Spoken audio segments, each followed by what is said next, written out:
Okay, so it's John Robb here interviewing Brian Bilston. What I'm interested in is how you came to do this. You're almost like the accidental poet, aren't you? This is not something you meant to be end up doing. No, I mean anything but. To be honest, I can't quite work it out myself how I've come to do this. I was, for decades, I was, relatively happy working in an office, doing office type things, and I kind of I joined Twitter, I guess about 12 years ago now, because I'd hear people at work talking about it, and they'd say things like how we need to optimize our social media strategy. I had no idea what they were really talking about, and so I kind of joined under the cover of darkness under this name of Brian Bilston, which I kind of used years ago when I was I used to write these spoof football match reports. I thought Brian Bilston was a good name for a kind of local kind of journalist, local sports journalist, and so I kind of joined under that name,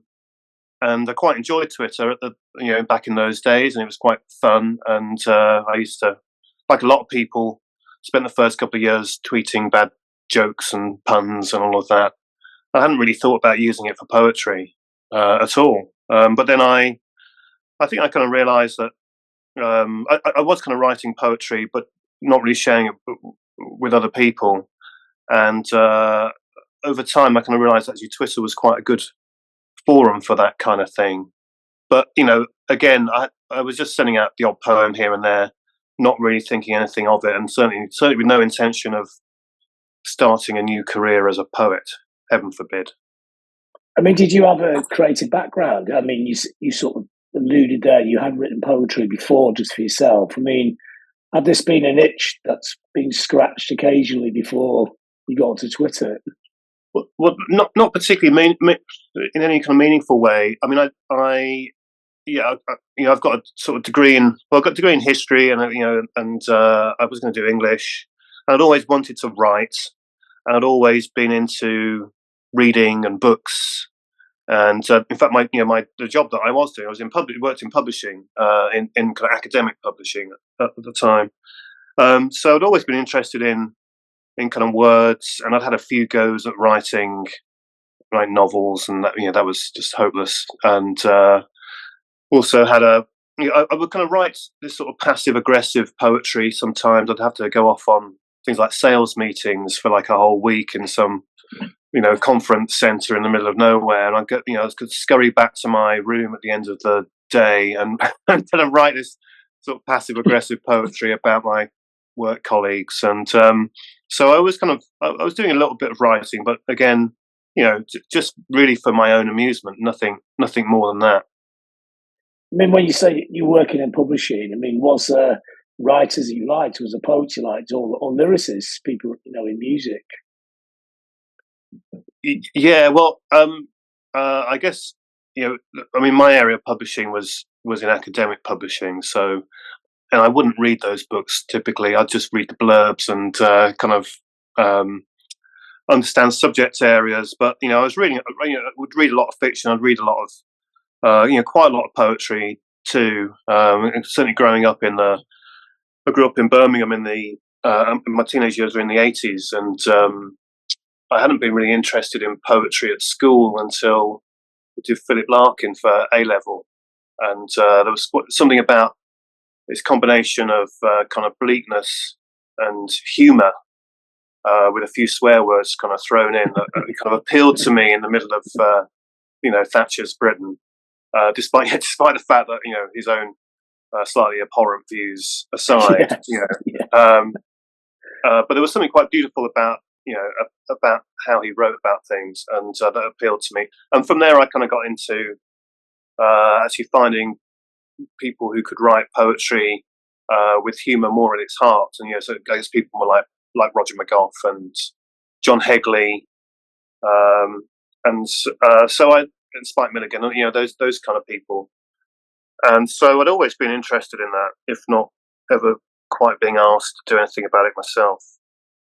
I mean, like those people, there's a few tenets in there. It's like there's a wit to it, and there's a gentleness to it, but also it makes a sucker punch, doesn't it? It makes a very big point in a very small way, doesn't it?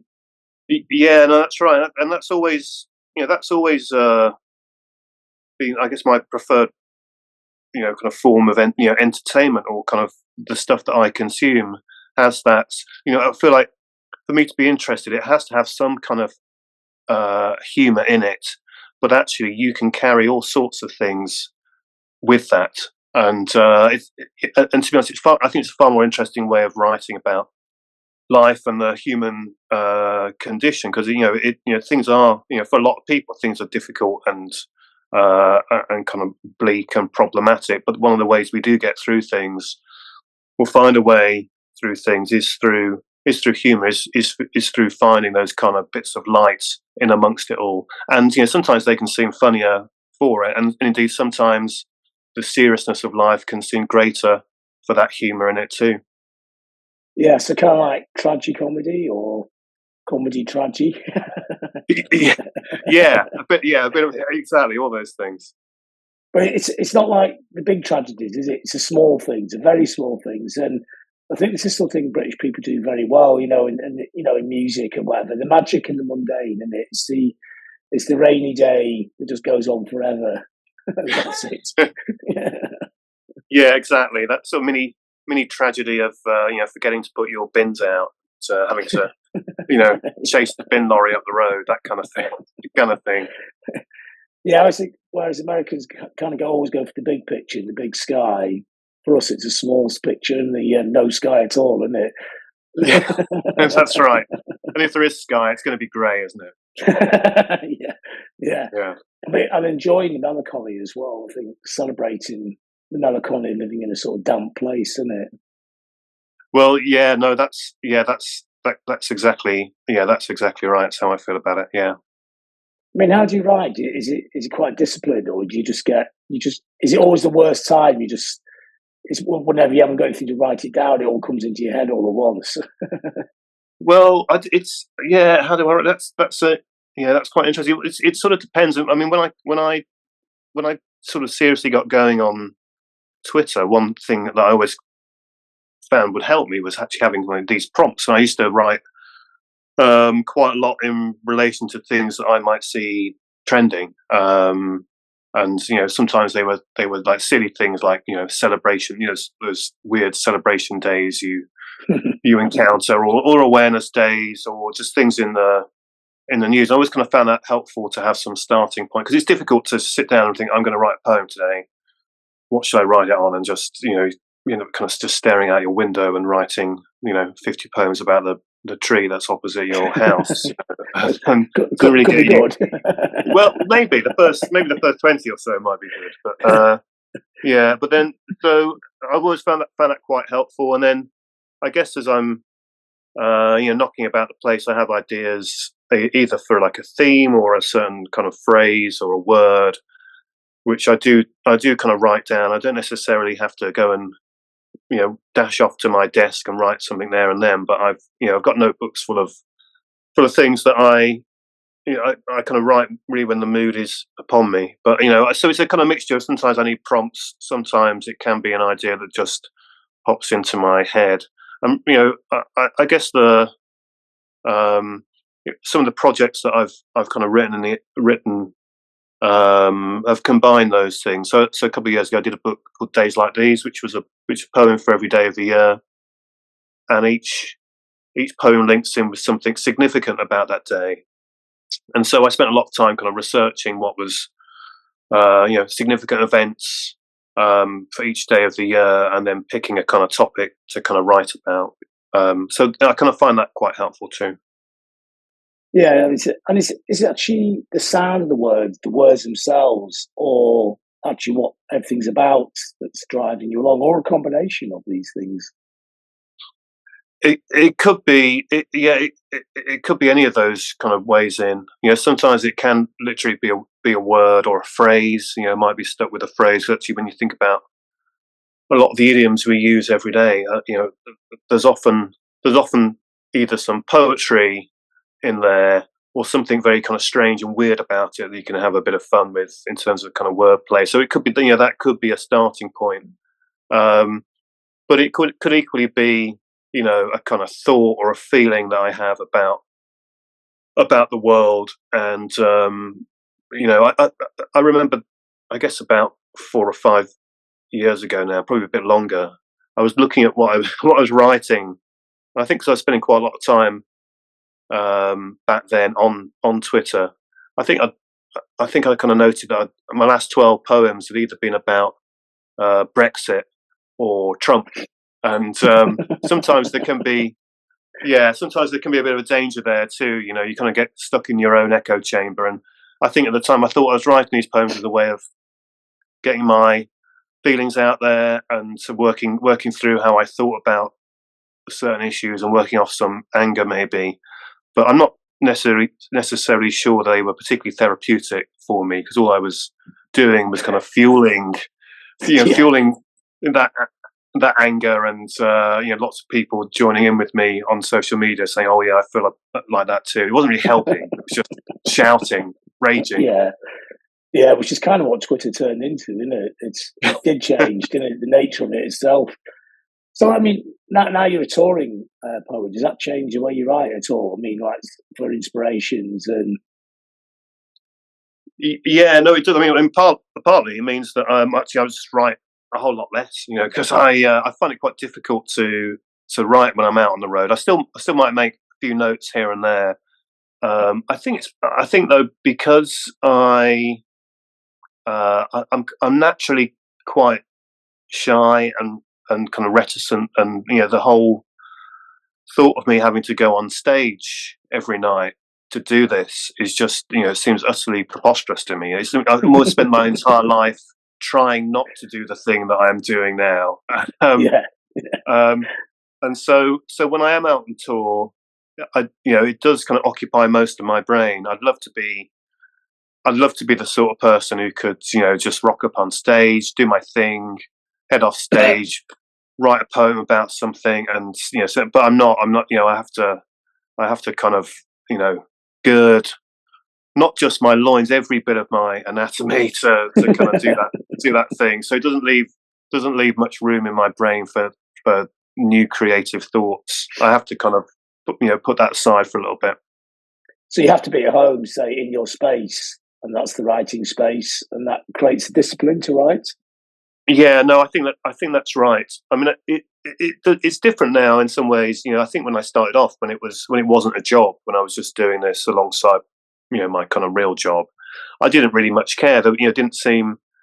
I was only messing around, and so I just quite happily in my lunch hour knock off a kind of short poem and share that on Twitter and Instagram, and but it didn't really seem to matter because I only had about 12 followers, and I was only really doing it just for myself. But now I've got more people interested in what I do. I do have to hold back a bit in some ways. I think I can't just send out any old crap. I've got to actually be really care about the thing that I'm putting out there. So it is different, and I think as a consequence, the whole business of writing a poem is more complex and difficult for me now than it used to be. And in some ways, I wish I could go back to those earlier days where I didn't really care as much. Yes. What do you mean? Because of the expectation of the audience, or your own expectation? Well, but both, I think, and that's the thing. When you're doing something in front of 12 people, the fear of failure in some ways is so much less, and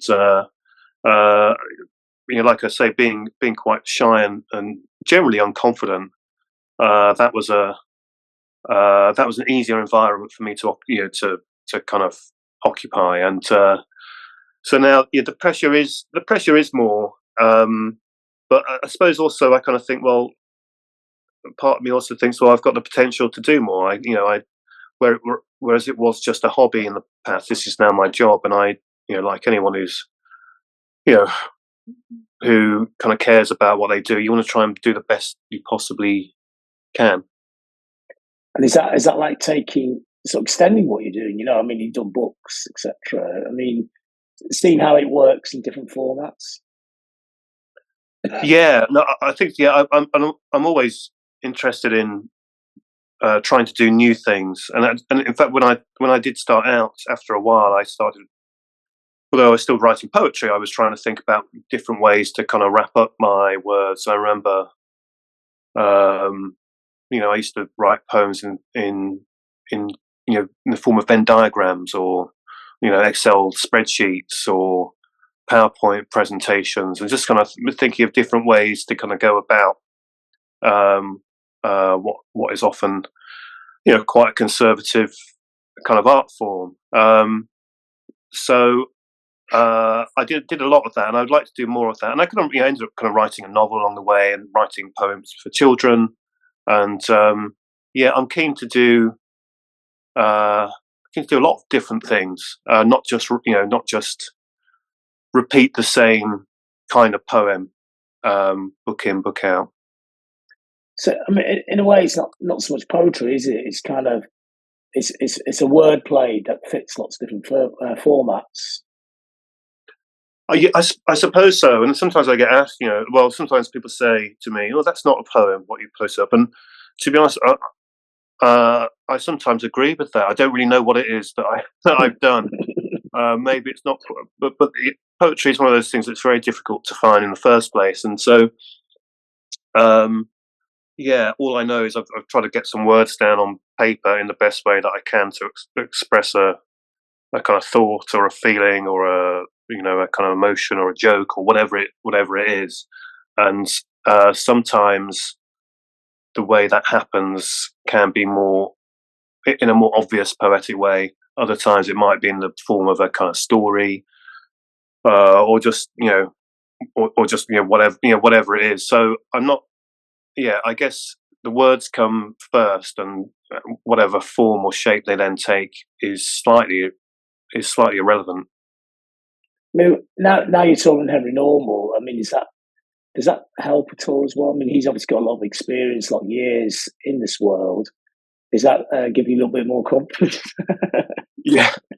Well, it helps in the way that he drives everywhere, which is great, because I don't drive.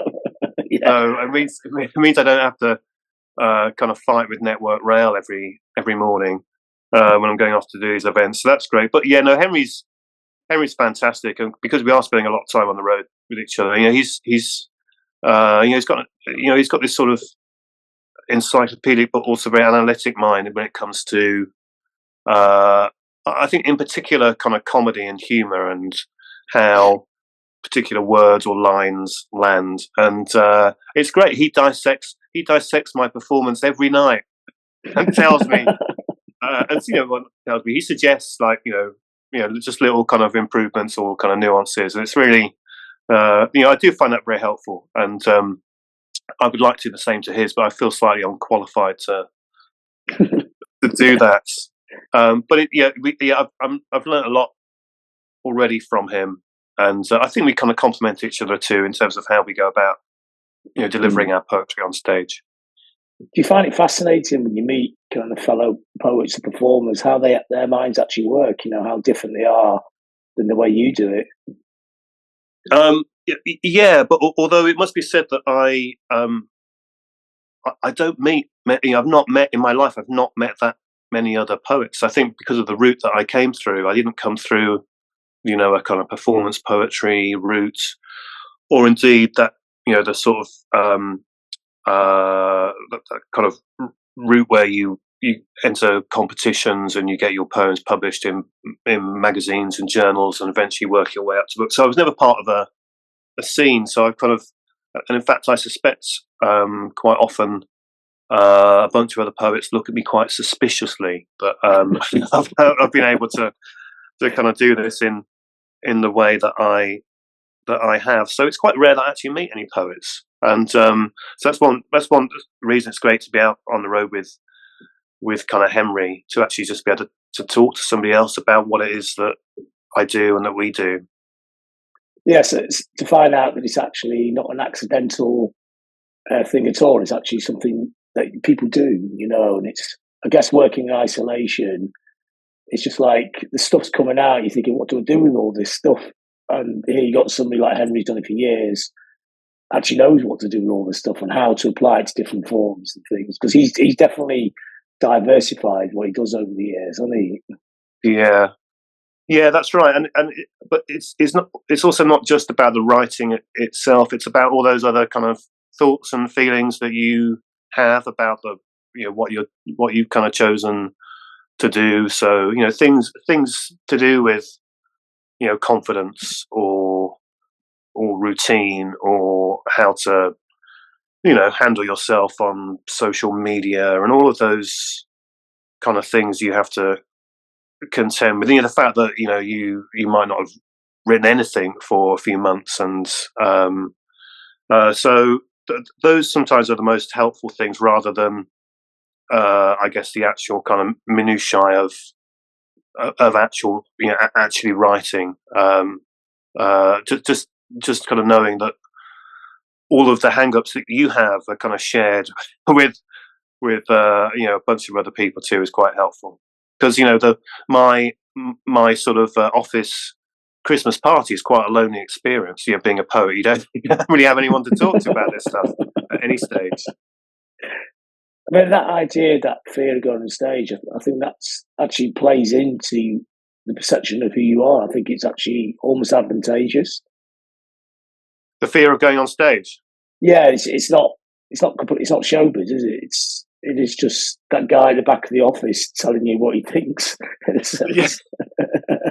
Yeah, no, that's right. I'm not one to stride around the stage, sort of proclaiming, and I have my books there. I'm sure I could remember a lot of my poems without my books, but they're there as a kind of security blanket in case I do forget my words.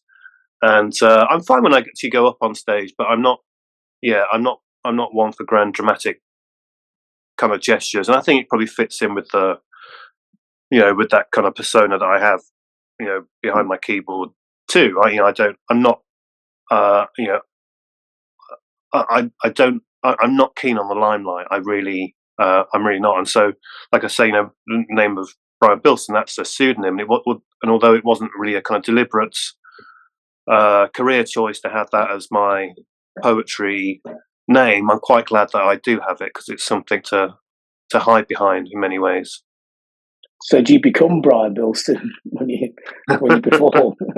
A little bit. It is helpful. Yeah. There is a little bit of distance between me, the real me, and Brian, and particularly in those early days when I was first going on stage and heading off to kind of literary festivals and the like. It was helpful to think, when I was reading poems, I could think, well, actually, I've not written this myself. This is one of Brian's. So if people don't like it, it's all Brian's fault. Nothing to do with me. What if they did like it? Did you claim it back? Well, but yeah, exactly. Yeah, then then obviously I'm the man behind Brian. That's a completely different matter. So you have like a big argument in your head. Yeah. So where's this go? Where do you take this now? Do you, is it about a touring model, books, or is there? Yeah, it's a good question. So I've got another month or two of dates with Henry and some solo gigs, and after that, I don't have many gigs kind of booked in, and I wanted a bit of space actually to kind of think about next steps. And I think the touring has really changed things in my head a little bit, because up until that point, although I was doing things like literary festivals, they don't really help to pay your way very much. You kind of get 150 quid for a whole weekend, and you might get your travel paid for you too, and it's hard to kind of live by just doing that. But actual proper theatres is different, and so whereas in the past I was not on a treadmill as such, but the kind of worry or the fear was, I need to get words down on paper in order to get another book out in next year, in order to try and survive in terms of what I do. I think the gigs have meant that I'm not just reliant on books, which is kind of helpful. And also, I see a future where sometimes I'll actually write for the stage, as opposed to writing, as opposed to being on stage and just reading from my books. And So that's quite helpful for me. Although I still need to write poetry. Still feel that need within, and so I guess another collection before too long. I've got a kids collection of kids poems coming out towards the end of this year, um, and I'm thinking about another novel. I wrote a book called Diary of Somebody, which is a kind of novel with poems in it.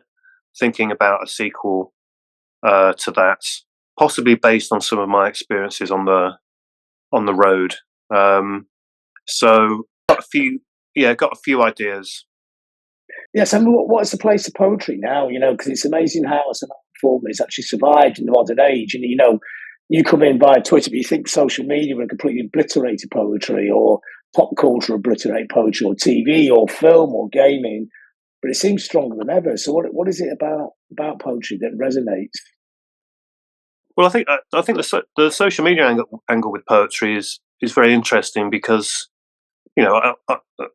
I think poetry on social media does get a bad press, and probably rightly so at times in terms of some of the things that you do encounter and read. But at the same time, social media is embedded in so many people's lives, and the advantage of poetry in that environment is that in the past, if you wanted to uh, encounter poetry, you really had to go out your way to find it. You had to go and buy a book, or you had to get a ticket to go and listen to a poet somewhere. Um, but now it's there on your phone amongst all this other stuff, and so I think there's a lot of potential, a lot of power there for the right poem, for the right person at the right time, in a way that has never existed in the past, and uh, so I think that's really helped to fuel um, you know a lot of the kind of upsurge in poetry, as indeed has the performance poetry scene. You know, poets are a lot more interesting than they ever used to be, and Hmm. there was the day you go along to it would be called a poetry reading, and it would be a bit like me, somebody mumbling from a book with with no real kind of proper kind of drama or tone there, some slightly awkward figure, and a lot of the magic getting kind of lost along the way because they were so bad at delivering their own poetry. But now I think that's very different. People are born sometimes as performers who are just very good with words, and the whole experience is very different. So I think from those two places, that puts the future of poetry in a very good place. So, in a way, poetry actually embraced pop culture. It learnt from pop culture how to present itself. Yeah, yeah, that's right, and I suspect it's done that for centuries. I guess it's one of the oldest art forms there is, and for it to survive this long, it's always had to change and adapt, and will continue to do so. But I think what it has now is, that I think because pop culture is so mixed up uh, with kind of multimedia and the ability to get um, words or message or a video or whatever it is out to millions of people, that gives it opportunities that it's never really had before. People always talk about this, don't they? But what is the difference between pop lyrics and poetry? Is it just one set to music and one isn't? But then when you perform and the way you perform the poems is almost a musical thing as well, isn't it? It's just hasn't got a guitar there or a keyboard. So Yeah, well, that's right. I think the line is very thin, and um, I think there are a lot of similarities between poetry and music in that way. And actually, when we're doing Henry and I talk about this quite a lot when we're on the road. When we're doing uh, gigs, that you think, as a poet, you think about it probably in the same way that a band might think about putting their set together. You probably need to do your big hits, but you might space them out. You need one at the ends. You want to use the opportunity to do some new stuff, but you don't want to kind of overdo it, because people do want to hear some of those more popular ones. At the same time, you need a sort of flow where you might have in your mind what's a very funny poem, but you don't want you want some light and shade to the whole thing. So actually, you need maybe follow that with something a bit more reflective or quieter or whatever. So it's very similar, I think, to how bands might put together a night. That's interesting. So, that's interesting. You're actually sort of playing with the audience's emotions in a sense. Sometimes you're trying to make them laugh. Sometimes you're trying to pull them into like a very introspective piece. Yeah, no, that's exactly right. That's what we both try to do. So we do try to pick these kind of moments. Maybe like 4 or 5, just sort of quieter moments where the tone of the night changes just a little bit, and because although we both have a lot of comedy in our poetry, I think you need something else there too to make a proper kind of evening. You need and whether that is more kind of sadness and sort of melancholy, or whether that is like I have a few political poems that I kind of want to put in to make various points to.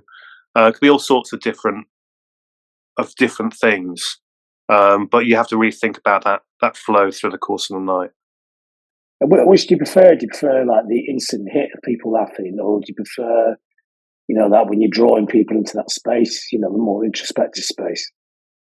Well, I like them both, really. I really do, and it's and I like the combination of them. I guess that's the thing.